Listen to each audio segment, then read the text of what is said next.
We are all aware of the e-commerce today, right? We do a lot of shopping via internet.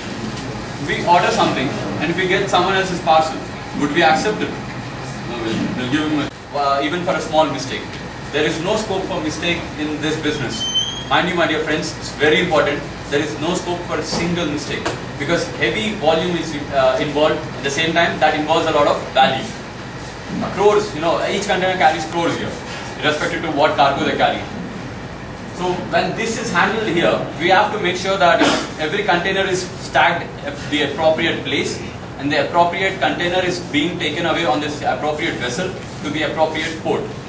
So we handle all this facility using a software called Navis N4, which I will tell you in the upcoming slide. So using this software, we have a facility called gate complex. So what this gate complex does is, it's a 5-gate complex. Every container which comes in and every container which goes out, we keep a note of it. We exchange a receipt called EIR. It's nothing but exchange equipment interchange receipt. So whenever we again give them another receipt, giving that, saying that, our thing is over, I've given the container to you, it's no more our burden. Okay? So an equipment interchange receipt is provided here. And in this gate facility, we have one more gate. It's a total 5-gate facility where 2 can go in and 2 can come out. And the 5th gate is nothing but a weigh bridge. It has a weigh bridge. Why is a weigh bridge required? Because you cannot just overload the container with how much of a weight you want. It's restricted. The weight is very much important in container because the buoyancy of the vessel is very important when it travels, right? If you put irregular weights onto the containers, different types of containers which handle. So in that, one of the container is OOG container, where you handle different machinery equipment or any cargo which is in terms of width or in terms of height, in terms of length, which is more than a container, a stipulated container which is a 20-footer or 40-footer or in say 45-footer. Then they are handled on platform containers or flat track containers. So these cargoes are called OOG cargo. And then when a truck comes inside the container terminal, the turnaround time by the time it goes out, it's hardly half an hour, because there is a lot of procedure which is usually handled at the container terminal in terms of operations. And like I said, we use a software. So this information exchange is very important on what container you are handling, where it has come from, where it has to go. So all these procedures has to take place, and then it takes an average of 28. It's an average. It might be even lesser also. There is a selling point here of 28 minutes. It's totally a different scenario in other ports like Chennai or Kolkata again, and now Shiva of course. You could see that most of the trailers, they have to wait outside the port to enter into the bus case. They'll be outside the port for hours, days also. There are situations like that. But it's totally a different scenario here. One, the advantage is you have a separate lane for the cargo to move in. That's the port road, what he has mentioned earlier, which can come in directly. And the second advantage is, port is not congested. The trailer can come in with all the formalities, it can just go through, place a container, go back. So it's just within a limit of 30 minutes or maybe less than that. Again, why I'm trying to stress on this is, time is money. Second thing is, if your trailer is waiting out there for hours or days, again there's cost incurred, demurrage charges, retention charges.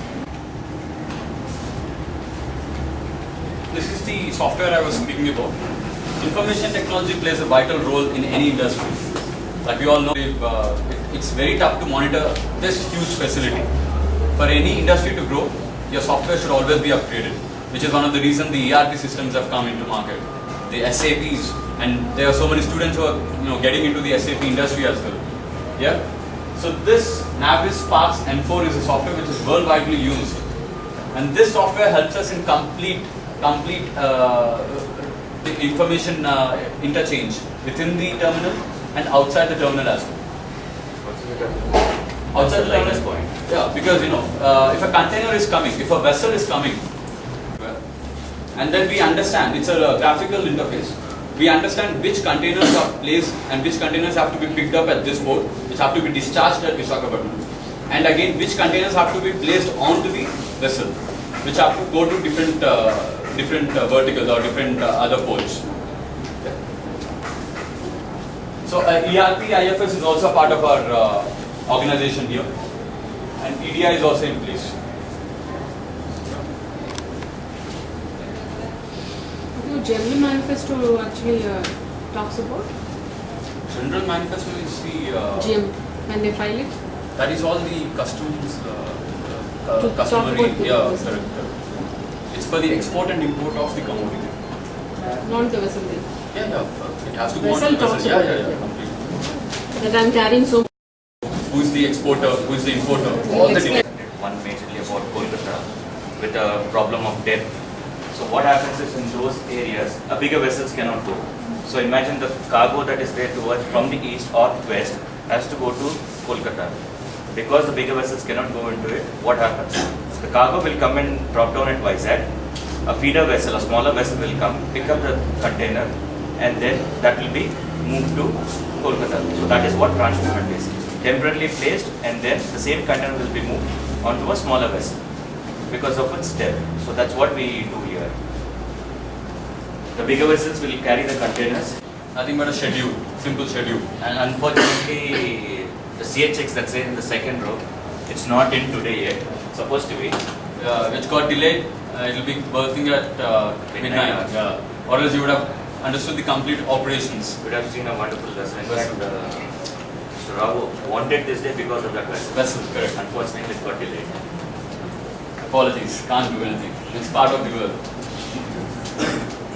And it's even more unfortunate reason being the vessel that's going to come is one of the Vessel. longest that's going to berth at BC. And then the learning here is, any learning here? Vessel got delayed. Risk management. This is how, just in time, we believe in just in time. So the vessel got delayed. What about the next coming vessel? Even that will get delayed, right?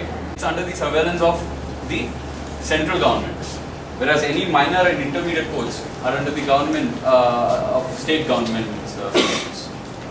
All the major ports are major port trusts. They don't belong to any entity or any other organization. They have their own trusts.